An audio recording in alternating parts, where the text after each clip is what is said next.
I'm April Robertson from Johnstown, Colorado. I am going to be instructing you today on making social comfort masks. What you're going to need is 2 pieces of fabric that are 8 inches by 14 inches that are different prints. You're also going to need 2 pieces of bias tape, double folded, that measure 1 yard each. We are going to start with taking your 2 different pieces, your 2 different prints. By the way, it is important that these not be yellow, solid yellow, or solid blue, as those masks are for other things in the hospital. We're folding this in half and pressing it, making sure that this is where our 8 inches is, folding it over at the 14 inches. After we have pressed that, what we're going to want to do is where we have our raw seams, we're going to want to fold it in about 1/4 of an inch to create a seam. We're pressing in our seam. Give it a little bit of steam. We're going to want to do this on both pieces. So see, I've already done that on this one. We're going to take both of our front of the mask and our back of the mask, put them together. If this is something you feel more comfortable pinning, go ahead and pin it. This is where we're going to sew. This is now going to be the bottom of the mask. Right here where we have our folds, this is going to be the top of the mask. This is going to create a pocket. So go ahead and come over to the sewing machine with me. I have one ready to go here. And again, make sure that what you're sewing is where we have the seams and that we have pressed them under and that they are both in. So I am sewing these at 1/4 of an inch. That means that I'm just lining it up with the edge of my presser foot. I want to make sure that I just have a stitch length of about 2. I want to hold the tails and back stitch. This fabric does like to slide a little bit because we have so many layers here.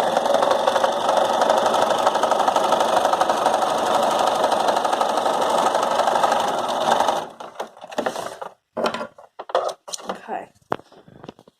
So now we've created the bottom seam of our mask. And again, this is where we're creating the pocket for the filters. Now what we want to do is we want to make our markings for the pleats. What I have done is with the ruler, I have marked 1.5 inches up from our bottom seam and then 1 inch up from that. So we are marking at 1.5, 2.5, 3.5, 4.5, 5.5, and then finally at 6. So that is just 1/2 inch there. I'm just using a regular pen because this is all going to be in my seams. You want to make sure that you've marked on the other side. And then what I want to do is take this back to my pressing station. I match up this notch and this notch that I have marked. I press that pleat in well. Now I match up my mark here to my next mark up that was at the 2.5. So I'm matching my 1.5 to the 2.5 to make that first pleat. I'm going to give it some steam. Okay, that makes my first pleat. Now I have one here that's already pleated to show you. And then I take the next mark up that I see and this mark. Now you could lay it down like that if you wish and repeat what we did, or you can just fold it. This reminds me of making paper fans as a child, and you see how we're not overlapping like this. We want to repress them if we've got them like this. And then press it. Now for our last one, this is the reason why I've done the top notch at the 6, is really that is where we want,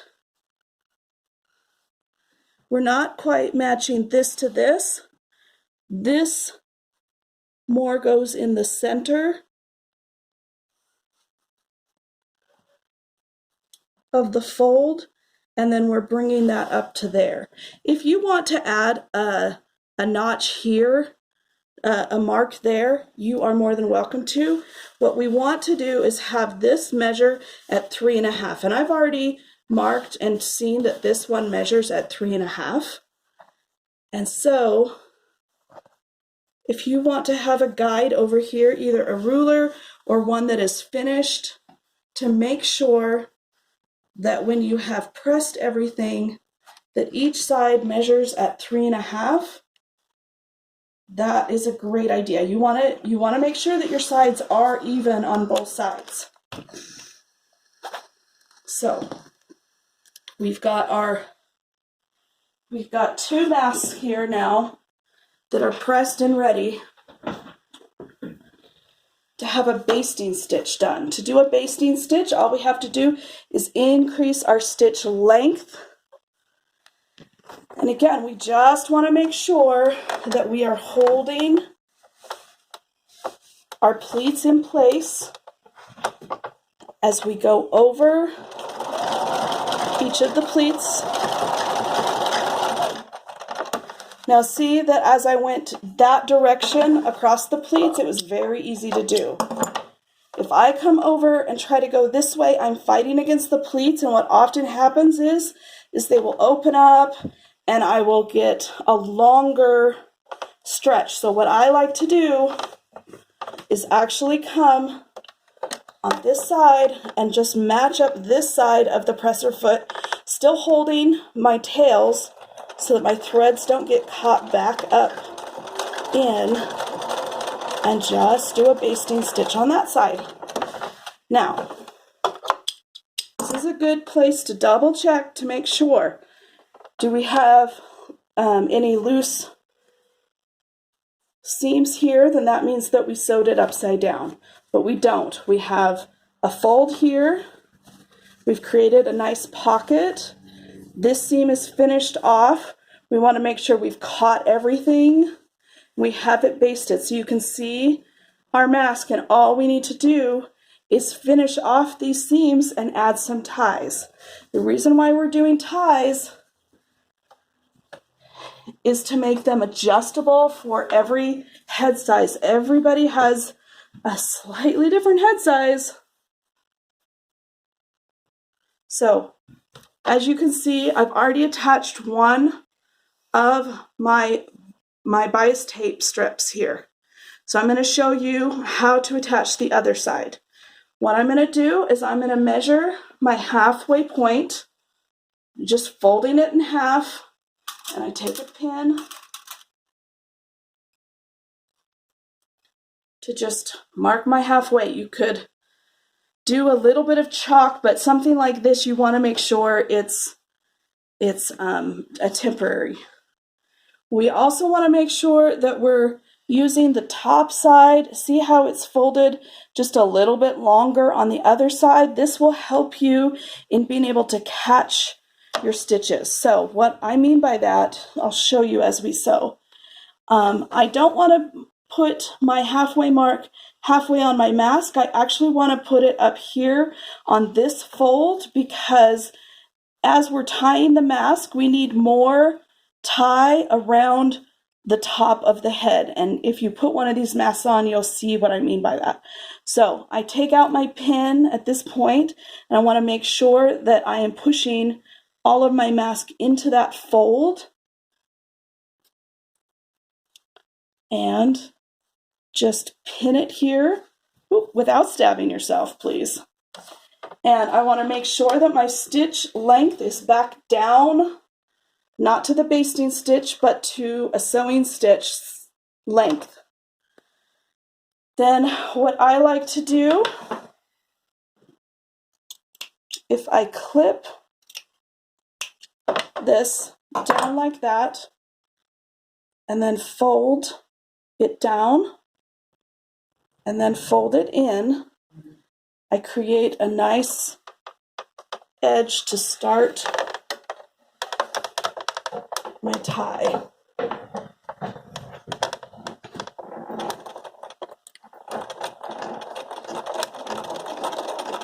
Okay, so I'm wanting to keep in mind of where your needle is going to be sewing down, and then just keep it steady.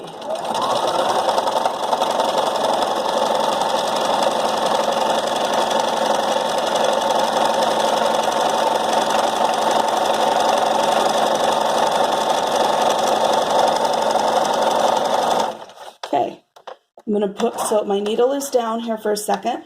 We're getting close to the spot that has the mask. So I want to hold the mask. I want to make sure that it's pushed in tight and help guide it along as I'm in. I want to back stitch to reinforce that area. Making sure that it's pushed in so it's catching everything. Back stitch again.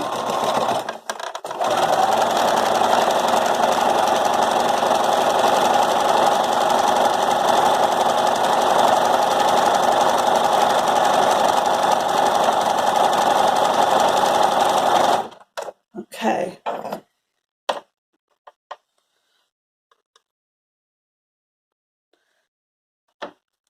Now again, wanting to create, I'm just going to clip that, push it down, fold it in.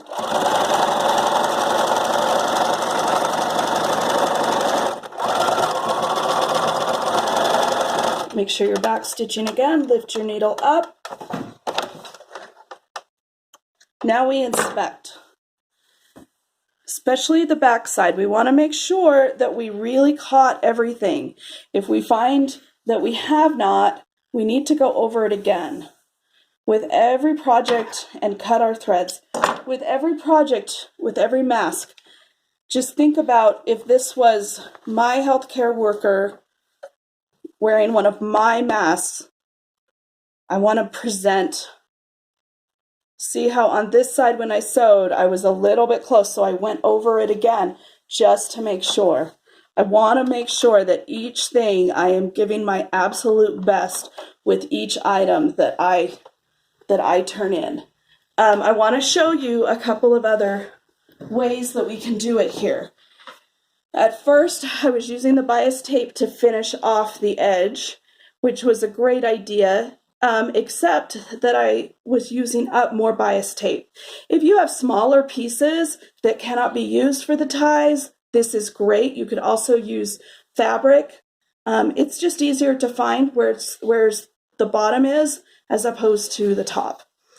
We were doing the ones that wrap around the ears with the elastic. However, I was finding that I was either making them too big or too small. Lots of patterns said 6 inches. Then I was finding that they were too small with some of the people I was giving them to. So I increased it to 8 inches. Then I had others telling me that they were too big. So that is why we have gone to adjustable ties. I'm still trying to use up the elastic that I've been given though. And so I've done ties, elastic ties here. However, you could still do ties in other ways, such as I was given some bias tape that was too thin to use. Obviously, this could not be used in here. However, I have still stitched it. As you can see, it's harder to do a nice steady line on this, but I've made sure that it's caught all the way through. And then I'm going to show you how you could finish it off with ties. So I have a mask. I've double checked to make sure it's been done properly. The way I want to do the ties, I'm going to push my machine to a zigzag stitch and just right along the edge here, zigzag it, push it so my needle is up again. Okay. and grab another tie and then put that tie at the other end. Clip my threads.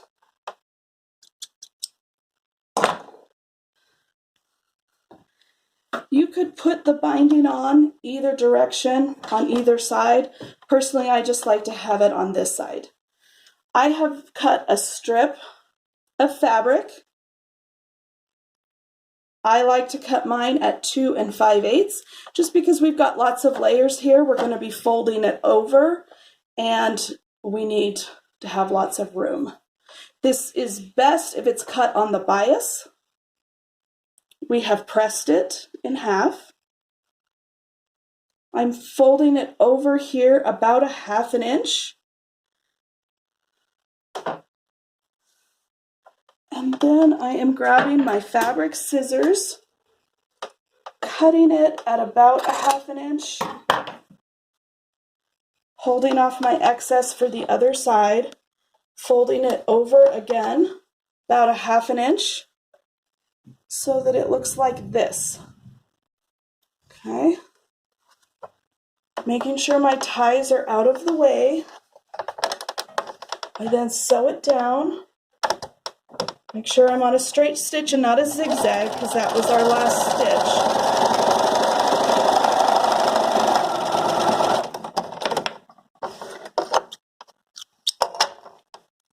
Then I want to pull this over, and this is a good way to make sure I've caught everything.